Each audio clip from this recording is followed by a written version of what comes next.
Here's a $500,000. Here's 100. I would invest in those other loads, and those loads made it in, and I doubled and tripled my money.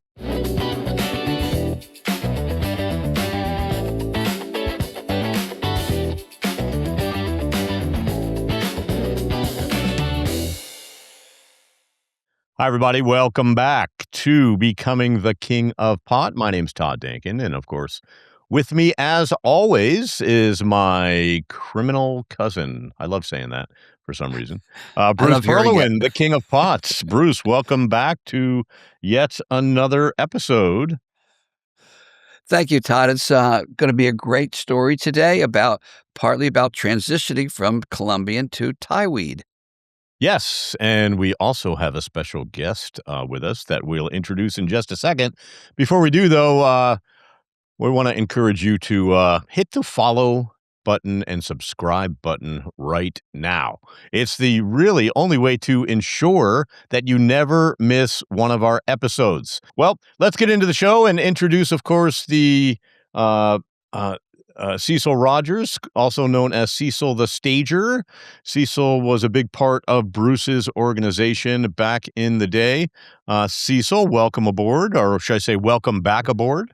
Because you have been on our show before, but we just had you on the phone, and there you are, live in person. And let's Hi, not forget Todd. that Cecil, hey, buddy. And he did write this book, Ride the Tide, so make sure you get to Amazon and pick up Cecil's book, Ride the Tide, in case you want to see what it looks like. It's all over your video screen right now, but it's a really fun read, and tell some stories about Cecil's life as a marijuana smuggler. So, Bruce, you're running the company. You got all these guys in and out. You got Cecil on board. You got Slow Dave on board. You got all these guys, running loads for you. Tell us what's happening and why you're suddenly transitioning from Colombian weed to Thai weed. Well, it was a natural transition that followed the arc of the marijuana industry. So the marijuana industry started, early, little bit in the 60s, 60, 65, in that 5-year range. It was all Mexican. And then a little bit later, a decade later, they discovered Jamaican. Jamaican was more expensive, it was better, and you could get more of it. And then Jamaican gave way in the mid-70s to Colombian, where Tommy Powell, who wrote this book, brought in the first large Colombian load from Colombia, 16,000 pounds, into Florida. And that was the transition: Mexican, Jamaican, Colombian. And now the transition is, and each step of the way, the marijuana got stronger and more expensive. All right, now you got the ultra, almost ultra, is the Thai weed, prior to the homegrown boom that we see today. So Thai weed was a very, very powerful Thai load. Sometimes it was Thai sticks, tied on a little stick. Sometimes it was just Thai weed in bales or And bundles. what's the difference between Thai stick and just Thai weed? They're just taking the buds and wrapping it onto a stick, all right, as opposed to leaving the bud on the stem. All right, Oh, so there's it's not a specific strain. It's just how it's delivered. exactly. Yeah. Got And it. every once in a while you'd have a guy come and say, we got a hash load coming in between all this, normal commercial commerce of the smugglers. All right. Right. So so And now we've done a lot of Colombian. We're still doing the Colombian loads. I mean, everything's set up and perfect. They're flying it to the West Coast, dropping it. We go down to Costa Rica. And now all of a sudden, the Thai loads start coming in with my partners. I had 2 partners doing Thai loads with Fred Ned Shore, which is what this load is all about. And then a guy named Al. And I forget his other name. He had another partner, Bill. and let Al me and ask you Bill. something. Let me ask you something. If you got, you got boats on the water coming back and forth from Colombia, what makes you tap into this Thai market? Just to get more money? Yeah. Get more money. But here's the rule. Here's the deal. 300 to 3.25 a pound I would sell off the boat of Colombian. Thai weed, you can sell at the base of $1,000. If it was a good, then the range, really, there's a wide range, just like in homegrown today. So 1,200 was you can stretch it and easily get 1,200. In some cases, you get 13 to 1,500, and if you got a really good load, it's 2,000 a pound. Now that's Wow, that's huge. drop dead wholesale. Yeah, that's huge. Well, let me ask you something, because you started this quest as a guy who wanted to change the world and raise consciousness and provide enlightenment, with weed, and now you're making decisions based on how much money you can make. When did that transition happen? It was a slow transition. Because it is. At the beginning, a lot of us, a huge percentages, over 50% of the smugglers, were trying to raise the consciousness of the planet.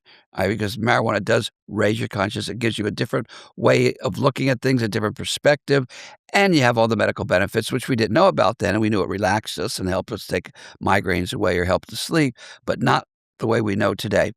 So that slowly started slipping away as the entrepreneurial business stuff started coming up. And I remember a couple things along those lines. One was, well, who needs yoga and meditation to change the world now? I'm a multimillionaire. So that was not exactly the brightest thought to pass through my head, but Right. none of us are perfect, right? And then I remember sitting with Fred and Ned Shore in my house in Ukiah. We weren't sitting, we're standing outside. You got all these workers going on, all this beautiful, we're sitting in the driveway right by the rose garden. And he looks up, he sees the heart up on the hill that I had built. He sees the house, the workshop. He goes, wow, you're really rocking. And I go, yeah, I know, but I wish my real work would start. And they look at me and they go, what do you mean your real work? I go, this isn't my real work. This is just training me for the millions. So when the billions come through, I'll know how to handle money. I still haven't learned. Right. But, Right. but Right. Nicole will appreciate that. Yeah. Yeah. And my real work was some kind of spiritual work, which is in today's world, at my age, it's just turn everybody on to growing your own food and take your yard and make a permaculture food forest out of it. All right. Right. And be real healthy and exercise. You know, that's my work at the That's your moment. mantra now, but back then, you're making millions and millions of dollars, and then you're thinking, "Well, shit, I want billions now." So, a sense of greed sort of sets in, huh? Yeah, and the reverse of that was what we talked about a couple podcasts ago, was that I started doing Kundalini yoga again.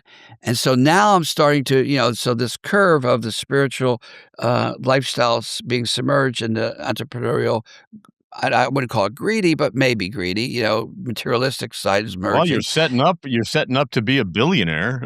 So Yeah, yeah. So now it's reversing. Now this is starting to come back and this is starting to go up. Showing just by the fact that I went to 16 white yoga tantra courses and was doing Kundalini yoga at the Ukiah House every day, walk up that 4-mile road, do an hour of Kundalini yoga, walk back down. That was my morning routine. So I was getting yeah, back into spirituality, got it, got it. and Alright, so and let's that means bring in. change the world. Sure, sure, sure. No, you got back on track to your original plan. Um and and then all hell broke loose. But before that, right, let's bring in Cecil and talk about what Cecil's up to at this point, and Bruce, what's happening in that you call Cecil back to do another big tie load, Okay, well, a lot of the loads, there was a big gap in between the loads, 2 months approximately. In some right? cases longer, some cases not as long. But, Craig used to go back east to Florida, and Cecil would go back to Florida or to Georgia, Georgia. one of the 2. Georgia? And Yeah. that was I after the cocaine and hooker parties, Yeah, I don't think right? Cecil was a part of those. That was Got Craig it. and No, his I never. team. I got it. You know, They never Cecil was invited old me. too. He was Oh, yeah, those he was too old for bastards.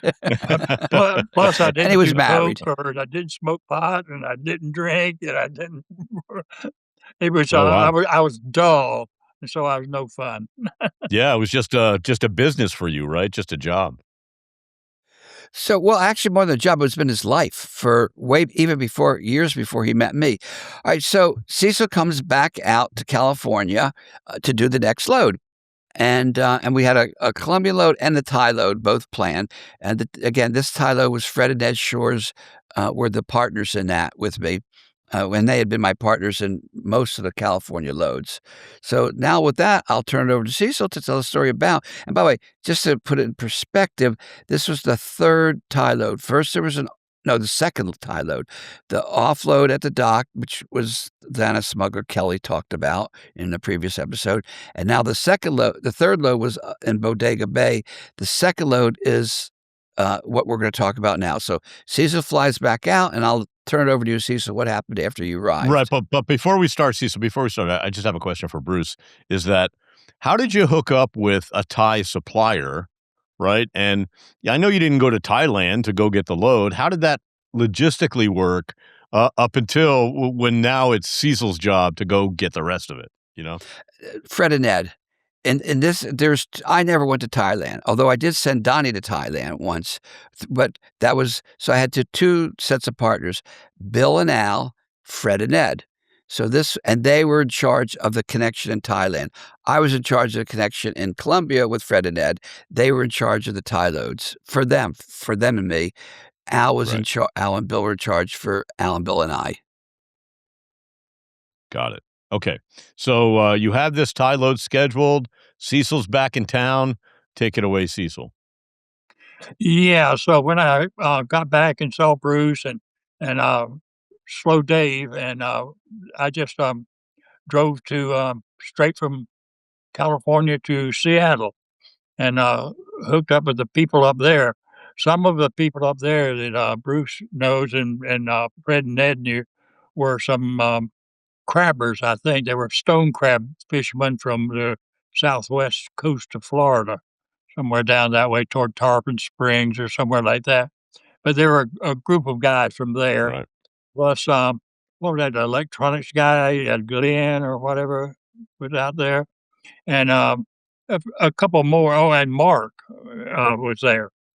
You've talked about Mark, and, the first thing that we did when we got there, Mark and I took a little speedboat, and we were looking for an offload place because they didn't have a good offload place set while, while they were getting ready, and so Mark and I cruised the Columbia River from the river mouth to Bonneville Dam and back again looking for offload places, and we didn't find one. So we went on up to, Puget Sound, where we cruised around through Puget Sound for a while, still looking and not finding anything. And meanwhile, Slow Dave was working on the, barge that was going to be used to bring the load in, and the load was being delayed by one thing and another. And, so finally, Let me ask you Mark something. Why would you bring it in up in the Seattle area when you're all set up down in San Francisco? well, I I think don't I can that's answer Bruce. that.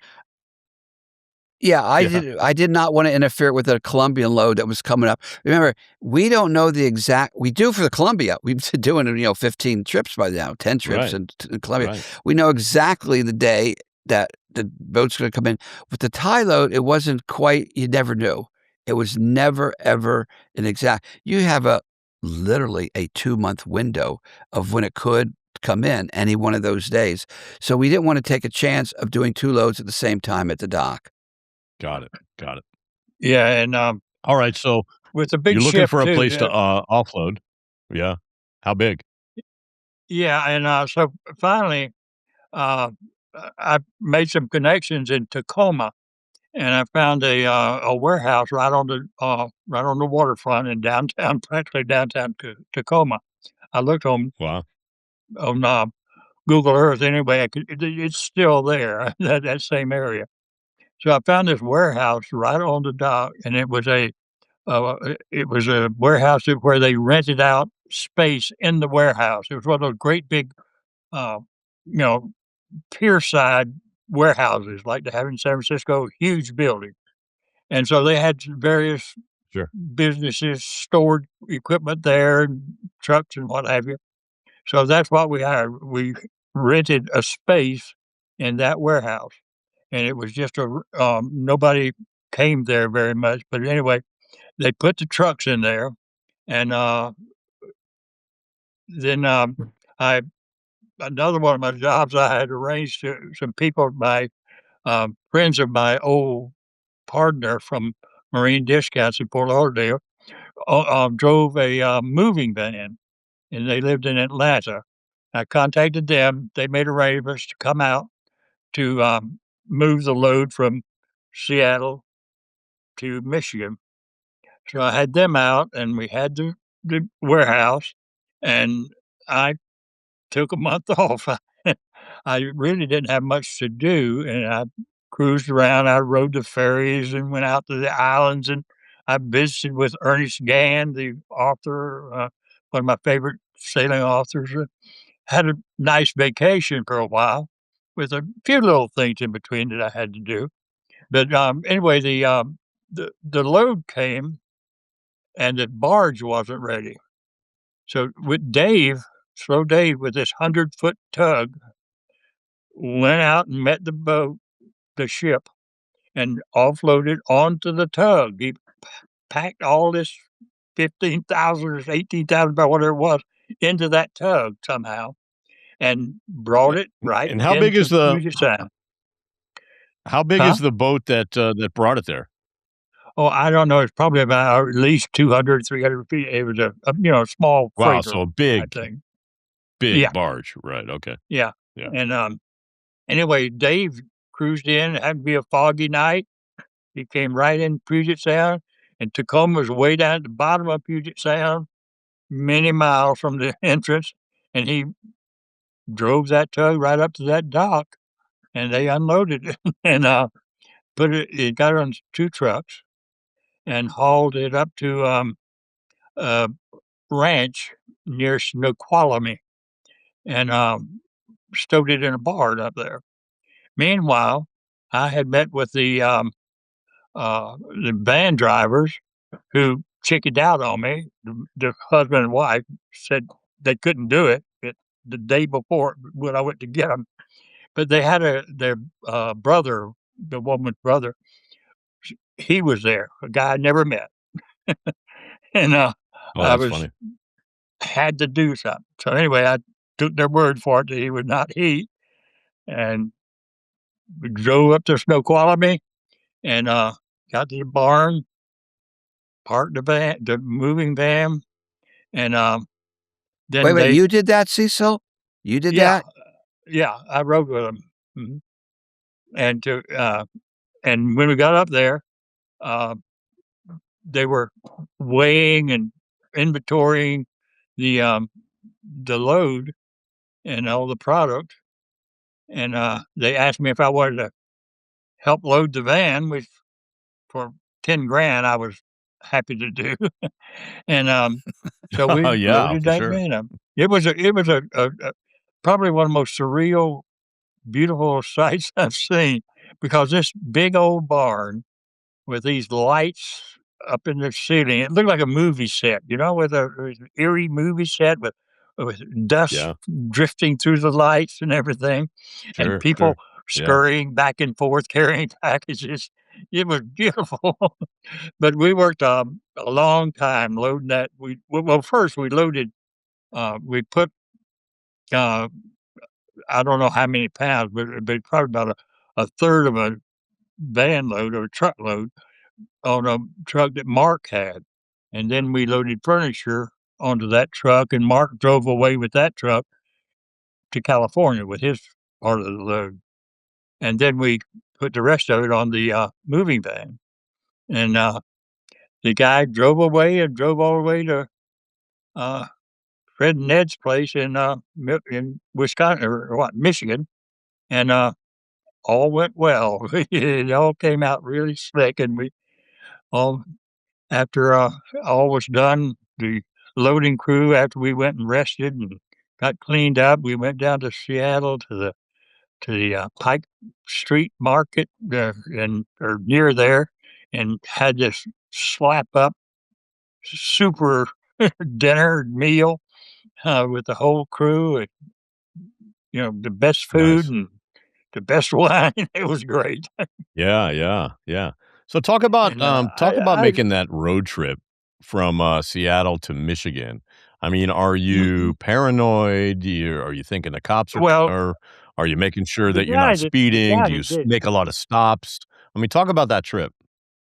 yeah, well, I wasn't there. I didn't make that trip, but the guy that did, I talked with him later, and, they had, these seals that they could put on the truck that was a US government seal, like they were carrying, military or secret products in there that couldn't be so Mhm. that they couldn't be no trooper could just arbitrarily open the thing up to look at it. Right, It had to be right. some serious stuff. So they had that, and he drove alone, and, he never stopped in truck stops. He always found a place somewhere way off road, where he rested. It took him a couple of days, and, then he got to Michigan, and they'd offloaded him, and, he he had a, one of those, trips that nobody would like to make. It would be hair-raising to be carrying that kind of Oh, yeah. load alone across the country with, yeah, and never having done it before. He was a brand new guy. So Sounds horrible. Yeah, oh, it Well, sounds let me horrible. interject a it let me would interject be the end of horrible. that But journey. Yeah, go ahead, yeah. Bruce. Okay. It's funny, I At had a the end of buddy in that college. journey, Fred and I Ned had this amazing barn in, Ann Arbor, Michigan, or outside this Ann Arbor, Michigan, and you could drive an entire semi into the barn, right? The tractor, the trailer, and close the doors behind it so you could offload in complete secrecy. So that was the end of that journey. Then you're then you know you're safe, once you're in that right, barn. right. Once the barn door is closed, right? It Right, was a really good trip. It seemed like it for a while that things were not fitting together. We had a lot of all these little glitches, like they had a radio trouble. I had to fly out to, Idaho somewhere to pick up a radio part to bring back to take for the guy to take to Thailand to use the radio, and, little things right. like that that were They always didn't have happening. Amazon back then. Then Dave was working on the barge, but the barge wasn't ready, and, then we got down to the warehouse, and between the time I hired the warehouse and the time the boat came in, they had removed the decking from the side of the warehouse. There was just pilings there, but, Oh, so man. they had which is a real problem, but they had found, I mean, it wasn't ours, but it was in the warehouse, these rollers, these freight rollers, to offload things, kind of a chute. Anyway, they found those and they used that, somebody else's rollers to Right. get it from the tug to into the warehouse. It was a trip. It was really something, Yeah. but it was fun. I bet, and talk about the actual unload of thousands of pounds from this tugboat on a dock that you're not really familiar with. What's Yeah. going on, and how many people you got working there, and do you have security, and do you do it during the day or at night? What's happening there? Yeah, it came in when Dave came in, he hit a foggy night.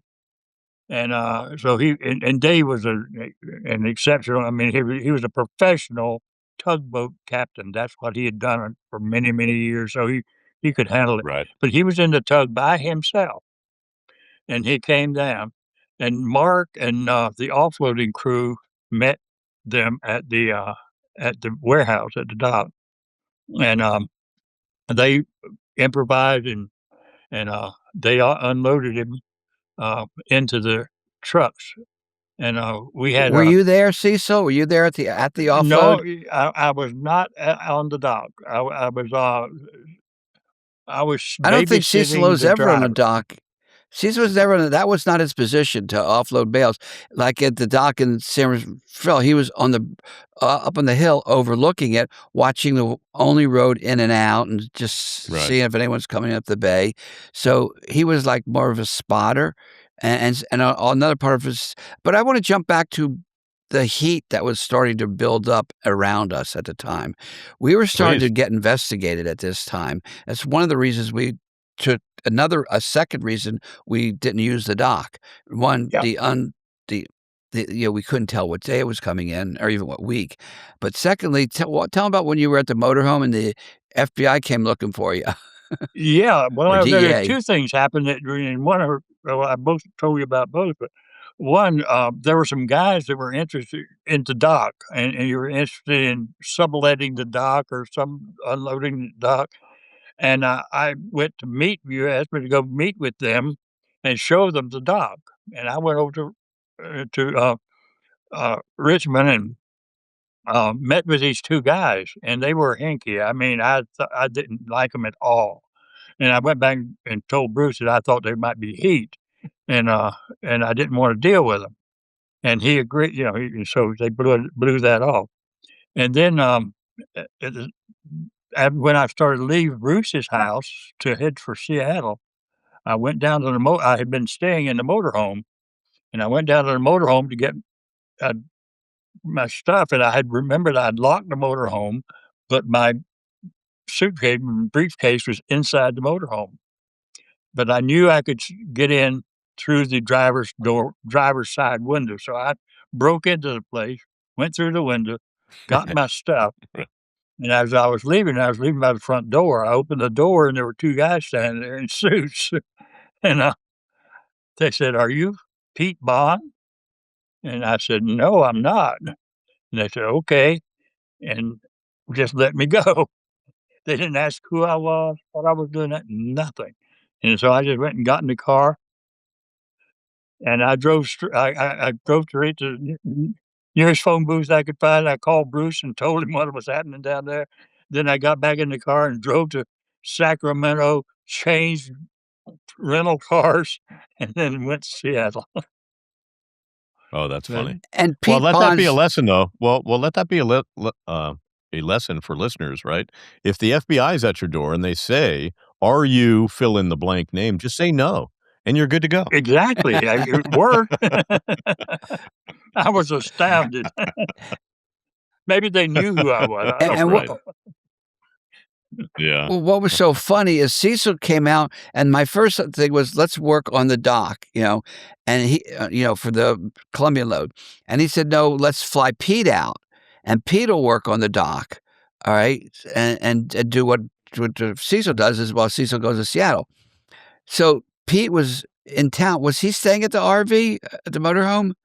Not at that time. He had been there, but, I think he'd been there for a load before that, but, he was not staying there at the time, and, he had been staying there for a while, though. And Pete was a smuggler And from Florida, so real we quick, don't know Bruce. where the heat was coming from. Right. But Bruce, Huh? talk about, for those folks who don't know about the motorhome, tell us about this motorhome, this, infamous motorhome and what it was equipped Oh, with. Bruce knows all that. That was an amazing thing. When had the house on the hill and down on Skyline Drive, the motorhome was there, and they were working on it, and it was an amazing thing. Tell them about it, Bruce, what all it had, and we used it for Alright, well, a lot of communication. it was, it was a 36 or 36-foot motorhome, and we parked it on the top of Skyline Boulevard, because way up top of Skyline Boulevard, you're up high and you have a direct line of sight to the Pacific Basin, and you have a direct line of sight to the, San Francisco Bay, and that's for some of the radios that we had in that motorhome were line of sight. We had every radio known to man in that thing. Place looked like a NASA, spy, not a spice, but a NASA control room. All in So a let's hidden see, room. way up in the yeah, all inside, and I'm gonna describe that room because Cecil sat Yeah. in that room a lot of times. Yeah. But, on the the ham radio was way up in the redwoods because you want height, and the ham radio could talk all the way down to Columbia. Then you had your single sideband, which didn't have quite that range, but a lot of range, and that was on a flagpole that you would put up like this inside a PVC pipe so that it wouldn't infect the antenna, and when you want to move the RV, you just put the thing down, and that was a good 36 feet, it Wow. took the whole length of the RV. Right. And then you had, all kinds of stuff. You had the broadband scanner, you had Bearcat scanners, you had, um, uh, r uh, avionics for an airplane so we could communicate with my airplane. You had the walkie-talkies, you had VHF, UHF. If there was a radio if there's a radio, CB, and we had CB where we shaved the channels, and CB back then, I think it was channels 1 through 30 or something.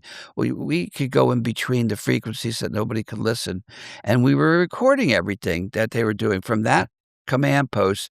We were listening to them do sting operations and follow people, in San Francisco. Um, and we wanted to warn the people, but you couldn't because then the government would know that we're onto them and we got their frequencies. We had all the Coast Guard frequencies, so we monitored every boat in the Pacific Basin, which is 800,000 square miles.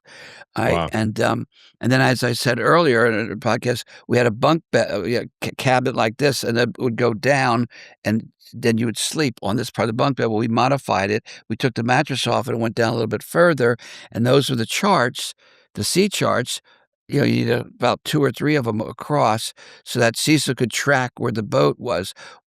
We had gridded out the entire Pacific Basin, so the guy said, "See, I'm at C-25." Cecil could see where C-25 was. I'm at A-1 at 52. He could see. So he knew exactly where the boat was going, and he would sit in this room with floor to ceiling radios, just lights blinking and everything, and that's And my the room was description. only What is about your 3 feet description? What do wide. you remember?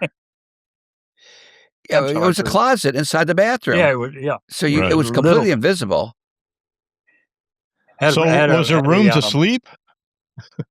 oh, yeah, there was room to sleep there, but the thing was parked at this really cool house up on Skyline Boulevard. I mean, it was the house itself was a great house. I mean, in the bedroom there they had a glass ceiling. You could look up and see the redwoods and the stars and everything while you were in bed. And it was also Right. maybe 300 yards from one of the best restaurants in the whole Bay Area. It was a wonderful restaurant there. There was the fine wines and a roaring fireplace. And we could go down there and get the really good food if we wanted. Plus, the carpenter that did the modifications on the van, on the motorhome, was a chef. He was a great cook. And the other guy that was there, the electronics guy, was also, handyman around. And it was, being up at that house on Skyline Drive was a great job. Yeah, and whose house I was got that, some Bruce? I just rented it. I rented it Oh, under the name of Stephen Travis because that's why you say, "What about the motorhome?" After they arrested me in Ukiah, Stephen Travis's fake ID, Bruce Perlowin's fake ID under the name of Stephen Travis was burnt, and so we all had to move out of that house and move the motorhome down, put the antenna down, take all the radios down, the antennas down. We also had radials, which are just copper lines that go out in a fan shape, and that boosts the power, the signal going out and the signal coming in. mhm. It's a military application because the guys that worked on it were 3 people. The electronics guy was that Electric Bob, we called him? Electric Bob, yeah, And, Electronic uh, Bob, I think. and then yeah, and so we had Bob, we had, the guy that did the cabinetry, because I wanted everything to That was look nice Fred. and neat, that the radios fit into, and that was Fred, and then Cecil, who was the monitored it, and so we moved that motorhome down to Sausalito. Luckily, we did that because the landlord of the house called somebody, I think me, and said that the FBI was here looking for Steve. The landlord knew me as Steve Travis, so he said the FBI was here looking for you and asking questions. So thank God that motorhome was packed up and gone down to Sausalito in the RV park there. So Yeah, that's and then so you're Steve Travis. That's funny because when I came out to California and I first saw you and, Alex came to pick me up, I was like, "Yeah, is Bruce there?" And they hung up on me, right? And, um, I called back and they're like, "Yeah, hey, don't hang up. This is Bruce's cousin. Is Bruce there?" And they hung up again. And then, finally he picked up the phone the 3rd time and said, "Where are you? I'll come meet you." and he said, "Okay, he's no longer Bruce Perlowin. He's now Steve Travis." And I'm like, "What is going on here?" It was so freaky. So anyway, so when you Steve Travis is busted now, what do? You burn his ID, and do you whose identity do you take on at this point? Well, I had Frank Woods, but that identity was busted too. So Right. you gotta close everything down, and for the moment, I was using Bruce Perlowin, all right, because now I'm not a Ah, fugitive, you know, I bailed out of jail. I could use my real name, and so it was. Then I became Bruce Perlowin, and everyone knew. It was all over the newspapers. I had 50 workers up in Ukiah, and they all knew me as Steve Travis. They go, "Wow, Steve Travis is really Bruce Perlowin, this big smuggler from Florida." right, right. How shocking! Right, and did they applaud your exploits, or were they like, "Oh, that's the guy right there, that's a" They applauded. Yeah, yeah, Yeah, yeah. I bet. Yeah, You're up they're in Mendocino Northern County. California guys. That's what I'm saying, you're up I in never Mendocino County. Oh, I don't think I ever ran into anybody that condemned us or did anything said a bad word about us. I had, really?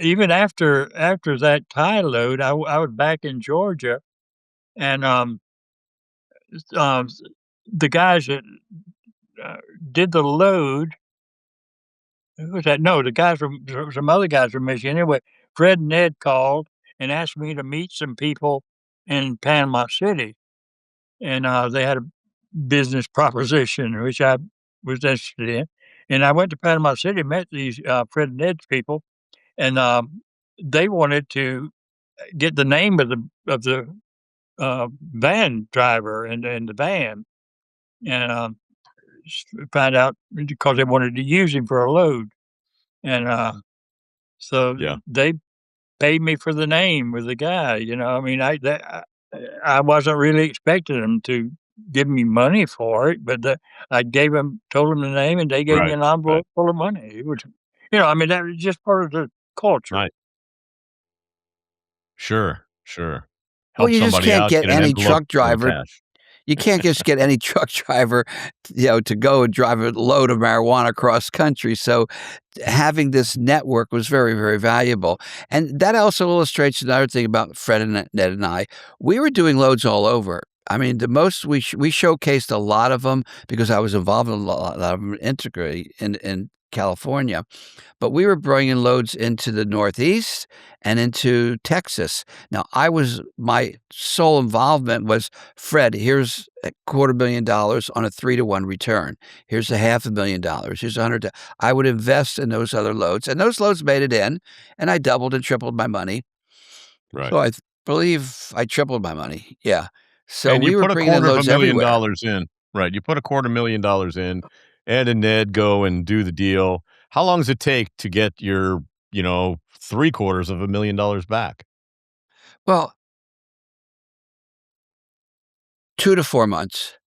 Yeah, and No, is it take it are back. they making well, I'm just 1 saying, to are they 4 making regular payments? Do they make big lump sums, or how does that work out? No, let me back up. 1 to 4 months, because sometimes you got an emergency, you got a load coming up, and you don't have an offload boat that you gotta buy, like we did in a previous episode. I went Yeah, down and paid, what was it, $250,000 for the yeah, Falcon in the middle of the night. Thank God I had 250. Yeah, So, if yeah. I needed to borrow that from somebody, like Fred and Ed, for instance, I would borrow it, pay them 3 to 1 if it was a different trip like in Texas. So, with Fred and Ned, how did we collect the money? It was just a book entry.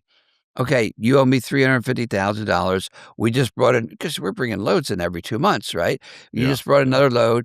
You got this much in this truck. I got that much with, Mark the Shark and Bearded Steve that sold for me, and sometimes John and Scooter sold for me, um, and so that we adjusted on the books. They never handed me $750,000 because I already had the money. I just didn't right. pay them their share. I see, alright. So, Cecil, what was it like working with Bruce compared to working with, other groups and other teams? Well, Bruce was the most focused, organized person that I had ever worked with. I mean, the guy that I worked with in Fort Lauderdale was pretty good. He was a meticulous planner and a careful guy. and took care of everything real well. But, he did nothing on the scale of what Bruce had to deal with. He had so many people and so much money and things floating around that, it was a whole different world from what I had, been involved with in, uh, Fort Lauderdale, where we just went over to the Bahamas in a 24-foot boat and picked up. I mean, we had, like, 5 24-foot boats, but we'd go over and pick up Right, right. loads that were thrown from a plane. But it was a simpler type of life then too, because we didn't have as much involved. There's not as much heat around, not as much thing to look out for that Bruce had to deal with, and plus so many people. It was amazing. It was a great, great time. I'm 91. I've lived a pretty adventurous life. I've sailed the ocean alone. I've managed resorts in exotic place, but that period of time working with Bruce was the most exciting, full of life feeling that I've ever had. It was a Wow, well, that's wonderful awesome. experience, and I still Yeah, value Bruce's friendship, and um, and that's just something rare. yeah, yeah, for sure, and God bless, 91 years old. Um, that is awesome. And Bruce, what was it like, to have somebody like Cecil on your crew, not having to worry about shit? It was incredibly, um when you have someone who's incredibly competent and staging a boat and buying a boat and telling me if the boat is seaworthy and knowing what a good offload spot is or isn't, you know, knows what to look for. A well-seasoned, extremely experienced professional, it is such a sense of security that if there's a problem, I mean, Cecil went all over. He went down to Costa Rica, I mean, he was everywhere. I mean, he even, went we talked about it earlier episode of him going down to Costa Rica, coming back, overlooking the boat. That was Ashanti. It was like he oversaw every step of the way, and my sense of security was incredibly enhanced because I can then know that that's taken care of, all right, and I can go and work on the next trip. He could buy Yeah, a boat for me. He knew about laundering money all over the world. I mean, and to make it look like you're not walking in with a paper bag of cash. It's the wire sure. transfers, the corporations are set up properly. Just an enormous sense of security, and he was what I would call a general. We had about, what, 5 or 6 of us, Harry, you, um, you know, John in the beginning, and a lot of times after every load, we'd sit around and we would talk. What went right? What went wrong? What we could do better? What little nuances can we make it? Always fine-tuning, but the sense of security is unbelievable. Yeah, To tell someone, "Do this," and know beyond it, like Brett, like Surfer Bob, all those guys to know, like Craig, like Donnie even, um, to know that you can say to get something done, including Mark and Bearded Steve. They're incredibly seasoned professionals and incredibly seasoned seamen on the California end, but not like Cecil. Cecil was an overall guy, could do everything that I could do and get it done. And I just can't begin to tell you, again, I'm saying it over and over again, the incredible sense of security you get as a marijuana kingpin running a massive organization, that you have a Cecil there to take care of so yeah, much stuff. yeah. I bet. Well, once again, awesome stories, and thanks a lot for coming back on the show, and again, filling up the airwaves with these incredible stories. We appreciate you coming out, Bruce. As always, a lot of fun. Talk about smuggling back in the day. He is Bruce Perlowin, the King of Pots, and that other handsome gentleman is Cecil Rogers, Cecil the Stager. My name's Todd Dankin. This is Becoming the King of Pot. Thanks for watching. Make sure you subscribe, and we'll see you next time.